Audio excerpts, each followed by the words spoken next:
Vitamin C, magnesium और iron से rich watermelon और मस्क मेलन यानी तरबूज और खरबूजा सभी का खाने का मन होता है।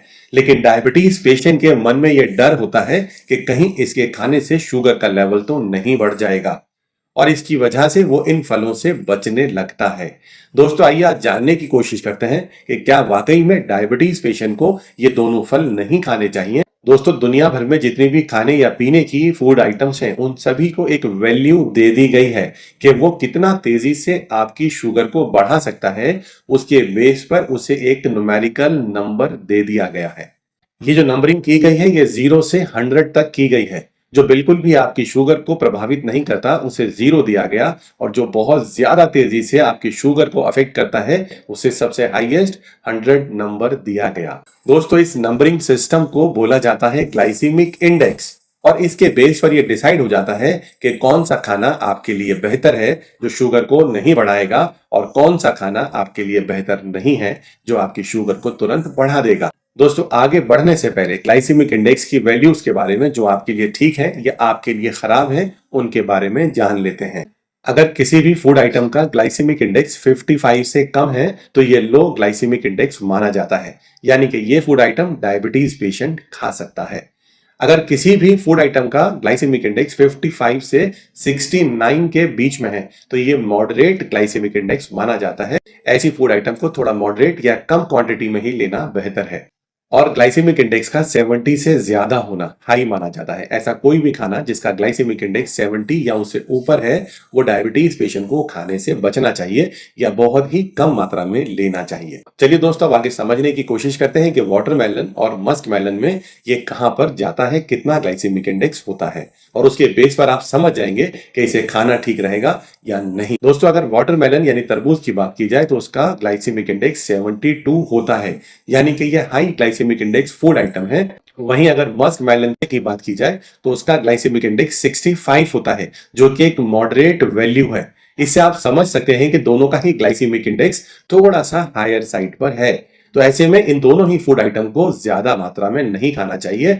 Moderation is the key. थोड़ा सा संतुलित, थोड़ा कम मात्रा में ही इसे आप इस्तेमाल करें। लेकिन दोस्तों, एक अच्छी खबर भी है। दुनिया भर में एक और वैल्यू बनाई गई, ग्लाइसेमिक इंडेक्स की तरह ही एक और वैल्यू बनाई गई जिसे ग्लाइसेमिक लोड कहा जाता है, जिसका मतलब होता है कि उस पर्टिकुलर खाने के अंदर शुगर तो मौजूद है, लेकिन खाने के बाद आपके शरीर में जाने के बाद वो कितना तेजी से शुगर के लेवल को बढ़ाएगा। दोस्तों, अगर किसी भी खाने का ग्लाइसेमिक लोड कैलकुलेट करना है, बहुत आसानी से आप कर सकते हैं। ग्लाइसेमिक इंडेक्स को आप मल्टीप्लाई कर दें, जितना भी खाना आप खा रहे हैं उसके अंदर कितना कार्बोहाइड्रेट्स मौजूद है उससे, और 100 से डिवाइड कर दें। यह वैल्यू ग्लाइसेमिक लोड कहलाती है। और अगर ये 0 से 10 के बीच में है तो ये लो ग्लाइसेमिक लोड है, और अगर ये वैल्यू 11 से 19 के बीच में है तो ये मॉडरेट है, और अगर ये 20 से ऊपर आ रहा है तो ये हाई ग्लाइसेमिक लोड है। यानी कि ग्लाइसेमिक इंडेक्स ये बताता है कि उसके अंदर कितनी शुगर मौजूद है, और ग्लाइसेमिक लोड ये बताता है कि उसका कितना पोर्शन खाने के बाद वो एकदम से आपकी शुगर के लेवल को बढ़ा सकता है। तो दोस्तों, तरबूज और खरबूजे की जब मैं बात कर रहा था तो उसका ग्लाइसेमिक इंडेक्स आपका 65 और 72 था, जो कि थोड़ा मॉडरेट या हायर साइड पर था। इसके अगर ग्लाइसेमिक लोड की बात की जाए तो लकीली, फॉर्चुनेटली, ये लोअर साइड पर ही होता है। अगर आप 150 ग्राम वाटरमेलन खाते हैं तो उसका ग्लाइसेमिक लोड 5.6 के आसपास आता है, और अगर आप 150 ग्राम मस्क मेलन खाते हैं तो उसका ग्लाइसेमिक लोड 3.1 के आसपास आता है। ये दोनों ही वैल्यू 10 के अंदर हैं। इसका मतलब है कि इसके अंदर मौजूद फाइबर्स और वाटर कंटेंट एकदम से आपकी शुगर को शरीर में नहीं बढ़ने देगा। यानी कि इन दोनों ही फ्रूट आइटम को आप मॉडरेट क्वांटिटी में ले सकते हैं। मैं कुछ सावधानियां आपको बताऊंगा जिनको फॉलो करके आप और शुगर के बढ़ने के खतरे को कम कर सकते हैं। सबसे पहला तो मॉडरेशन इज द की, थोड़ा सीमित मात्रा में ही लें। दूसरा, इसे पेयर कर लें लो ग्लाइसेमिक इंडेक्स फ्रूट के साथ, जैसे कि बेरीज के साथ, ऑरेंज के साथ, पोमीग्रेनेट के साथ, उनको साथ में ले लें। तो थोड़ा पेयरिंग करने से average glycaemic index, glycaemic load और कम हो जाए। उससे भी अच्छा रहेगा कि अगर आप इन फ्रूट आइटम को आप किसी प्रोटीन या हेल्दी फैट के साथ पेयर कर लें, जैसे कि बादाम या मूंगफली या अखरोट के साथ आप इसे ले लें, या पहले आप ये प्रोटीन और healthy fat rich food item ले लें, उसके बाद आप ये फ्रूट वाटरमेलन या मस्क मेलन लें। इसके अलावा आप इसे पेयर कर सकते हैं किसी भी फाइबर रिच फूड आइटम के साथ में, यानी कि पहले आप खीरा, ककड़ी, गाजर खा लें और उसके बाद आप तरबूज और खरबूज खाएं। शुगर बढ़ने का खतरा और कम हो जाएगा।